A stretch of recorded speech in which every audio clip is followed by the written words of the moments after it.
नमस्कार, good morning India देख रहे हैं आप। मैं हूं अदिति राजपूत।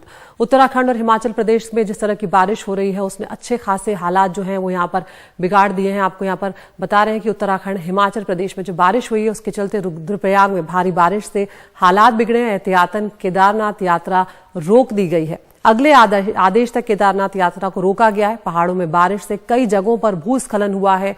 कुल्लू मंडी नेशनल हाईवे बंद कर दिया गया है। दिल्ली और मुंबई भी पहुंच गया है मानसून। तो आपको मानसून के अलग अलग प्रदेशों की हम खबरें यहां पर दिखाएंगे, लेकिन सबसे पहले जो खबर आई वो उत्तराखंड से आई, जहां पर केदारनाथ यात्रा जो है वो रोक दी गई है।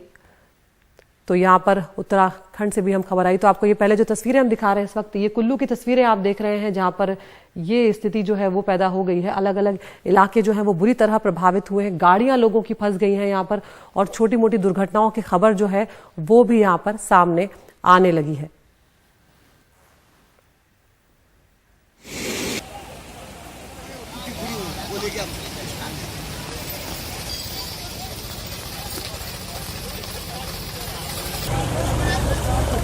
तो ये आप तस्वीरें देख रहे हैं कि कुल्लू में क्या स्थिति यहाँ पर पैदा हुई है। कुल्लू के पास आपको बताएं कि जो मोहल है वहाँ पर काफ़ी ज़्यादा नुकसान हुआ है। मंडी की जो सिराज घाटी है वहाँ पर बहुत ज़्यादा दिक्कतों को लोगों का सामना करना पड़ रहा है, दिक्कतों का। इसके अलावा आपको बताएं कि शिमला में रामपुर तहसील में भारी बारिश और बादल फटने से भारी नुकसान हुआ है। यातायात बुरी तरह बाधित हुआ है। कुल्लू के मोहल खंड में भारी बारिश के चलते बाढ़ जैसे हालात हैं। कई गाड़ियाँ रास्ते में फंसी हुई है। मंडी कुल्लू नेशनल हाईवे जो है 3 उसको बंद कर दिया गया है। मंडी कुल्लू नेशनल हाईवे 3 पर गाड़ियों की लंबी कतार भी देखने को मिल रही है। इसके अलावा शिमला के रामपुर इलाके के सरपारा गांव में बादल फटने से काफी नुकसान यहां पर हुआ है। तो ये तस्वीरें आप देख रहे हैं कि किस तरह से मंडी में जो गाड़ियों की लंबी लाइन है वो देखने को मिल रही है। और स्थिति का आप अंदाजा लगा सकते हैं कि क्योंकि गर्मियों की छुट्टियों का भी वक्त चल रहा है, बहुत ज्यादा लोग जो हैं गर्मियों के चलते पहाड़ों पर जाते हैं और उसके बाद इस तरह की स्थिति होती है। और भारी बारिश ने यहाँ पर स्थिति को थोड़ा और बिगाड़ दिया है। मंडी की तस्वीरें आपको यहाँ पर दिखा रहे हैं, जहां पर बारिश के चलते कई गाड़ियां जो है वो फंसी हुई हैं। और कुल्लू नेशनल हाईवे 3 जो है उसको बंद करना पड़ा है। लंबी कतार जो है ये कुल्लू नेशनल हाईवे के पास ही आप देख रहे हैं।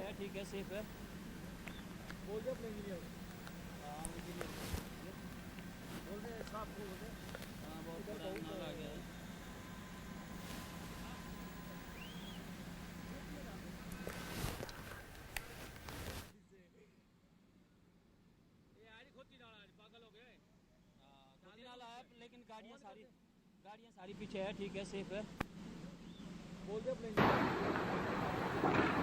तो अब आपको उत्तराखंड की तस्वीरें भी हम दिखा रहे हैं, जहां पर खबर आई है कि केदारनाथ यात्रा को रोक दिया गया है। लगातार बारिश और खराब मौसम की वजह से ये फैसला लिया गया है। दरअसल रुद्रप्रयाग में लगातार बारिश के चलते नाले उफान पर हैं। तस्वीरें आपको दिखा रहे हैं कि क्या स्थिति वहां पर है, किस तरह से गाड़ियां फंसी हुई हैं। और इसी के चलते केदारनाथ जा रहे तीर्थयात्री जो हैं वो गौरी कुंड में फंस गए थे। और उसके बाद रुद्रप्रयाग के जो जिला अधिकारी हैं उन्होंने बिगड़े मौसम के मिजाज को देखते हुए केदारनाथ धाम की यात्रा को अगले आदेश तक रोकने के आदेश दे दिए हैं। मौसम ठीक होने के बाद ये यात्रा दोबारा शुरू कर दी जाएगी, लेकिन फिलहाल एहतियातन यात्रा को रोकना पड़ा है।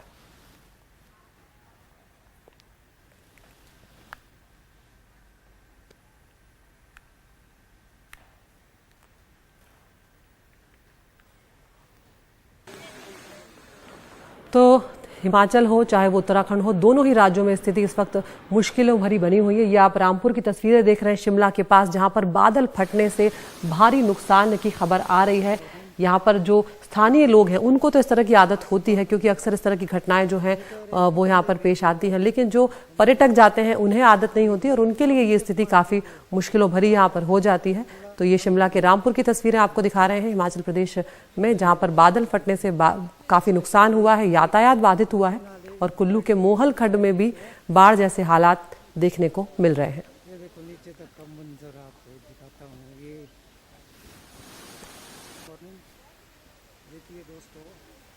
अब आपको हरियाणा के पंचकुला की तस्वीरें दिखाते हैं, जहां पर बारिश ने स्थिति काफी खराब कर दी है। यहां पर आपको दिखा रहे हैं खड़क मंगोली में बारिश के चलते जो नदी है वो उफान पर, और किस तरह से जो लोग हैं उन्हें मुसीबत का सामना करना पड़ा है। गाड़ी जो है वो अचानक फंस गई है। रस्सी के सहारे निकालने की कोशिश यहाँ पर इस गाड़ी को की जा रही है, और एक दूसरे का हाथ थामे हुए लोग यहाँ पर खड़े हुए हैं ताकि कोई बड़ा हादसा ना हो जाए। लेकिन ये स्थिति वाकई में बहुत खतरनाक है, क्योंकि पानी का बहाव बहुत ज्यादा तेज यहाँ पर है। कार में एक महिला भी इस वक्त सवार थी, लेकिन स्थानीय लोगों ने आखिरकार उसे बचा लिया है। ये एक बहुत बड़ी राहत है। महिला को पंचकुला के अस्पताल में दाखिल करवाया गया है। महिला नदी के पास बने मंदिर में दर्शन करने आई थी और तभी अचानक से नदी में बहाव जो है वो तेज हो गया और कार बह गई।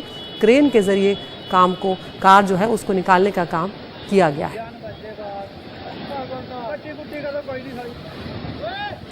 तो ये आप हिमाचल में पंचकुला के पास खड़क मंगोली की तस्वीरें देख रहे हैं, जहां पर मंदिर में दर्शन करने गई एक महिला की गाड़ी इस तरह से पानी के तेज बहाव में फंस गई थी।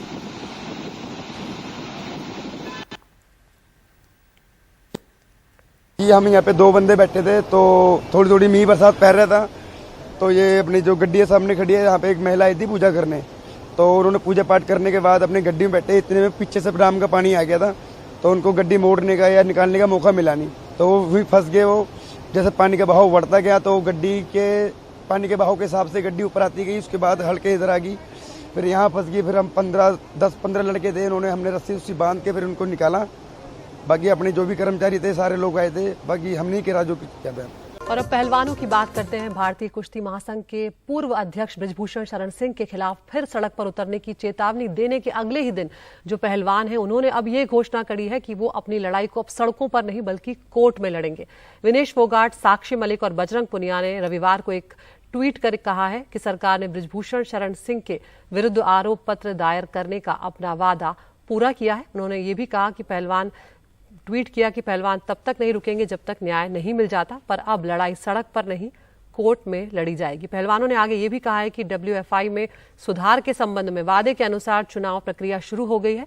हम 11 जुलाई के चुनाव के संबंध में सरकार द्वारा किए गए वादों के पूरा होने की प्रतीक्षा करेंगे। तो यहाँ पर सरकार से जो आश्वासन मिला है उसके बाद पहलवान जो है अपनी रणनीति थोड़ी बदलते हुए यहाँ पर नजर आ रहे हैं। ज्यादा जानकारी दे रहे हैं हमारे सहयोगी सौरभ शुक्ला। पहले भी जो है सड़क पर प्रदर्शन नहीं कर रहे थे लोग और इंतजार कर रहे थे कि किस तरीके का चार्जशीट फाइल होती है, बृजभूषण का अरेस्ट होता है या नहीं होता है।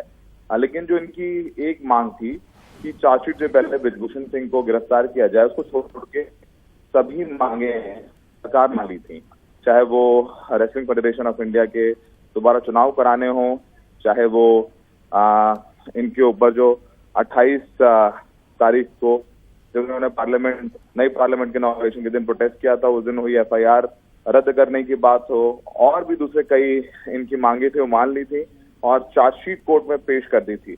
इसके बाद इन खिलाड़ियों ने कहा कि वो जो चार्जशीट पेश हुई है उसको लेकर के कोर्ट में वो अपनी लड़ाई जारी रखें। और दूसरी बात, सबसे बड़ी वजह ये भी है कि बाहर आकर प्रदर्शन ना करने की, क्योंकि 5 अगस्त तक ट्रायल्स में हैं एशियन गेम्स के। प्रदर्शन के बजाय मेडल ला करके अपने आलोचकों को चुप कराया जाए, जवाब दिया जाए, और ये सारे पहलवान हैं वो तैयारी में लग गए हैं ट्रायल्स की। और चूंकि अभी कोर्ट में चार्जशीट पेश हुई है, 27 तारीख को संज्ञान लिया जाएगा, एक लंबी प्रक्रिया है, तो तब तक प्रदर्शन करते रहना कहीं ना कहीं इनकी जो ट्रायल्स हैं, इनके जो खेल है उस पर भी असर डाल रहा था। यही वजह है कि उन्होंने कहा है कि लड़ाई कोर्ट में लड़ेंगे, ना कि सड़क पर।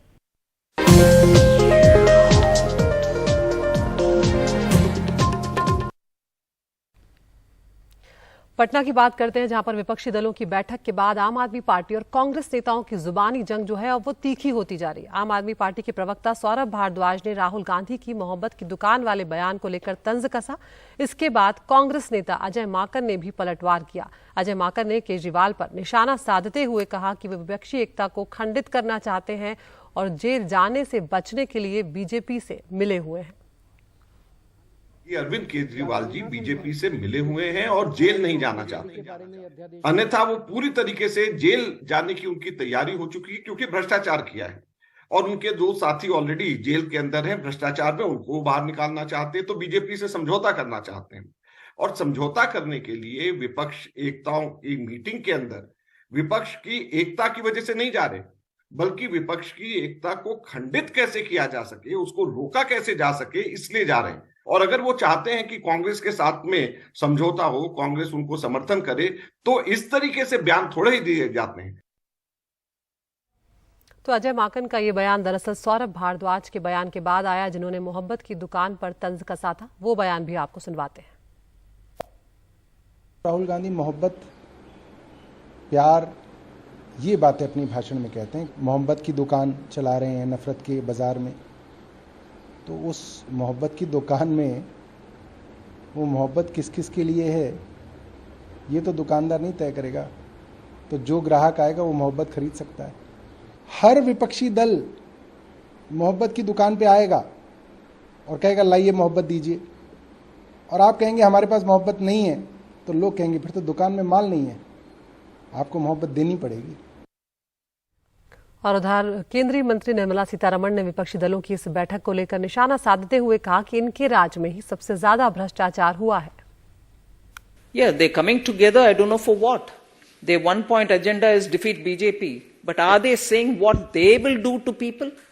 During their tenure, highest level of corruption prevailed in this country. Whereas now, 9 years have passed by, only development and development-related activities are happening, not one whisper of corruption. So first let them offer as to what they will do to the people rather than say, if we have to defeat Modi. That cannot be a negative agenda, cannot be what people want to hear from you. Say what you're going to do to the people.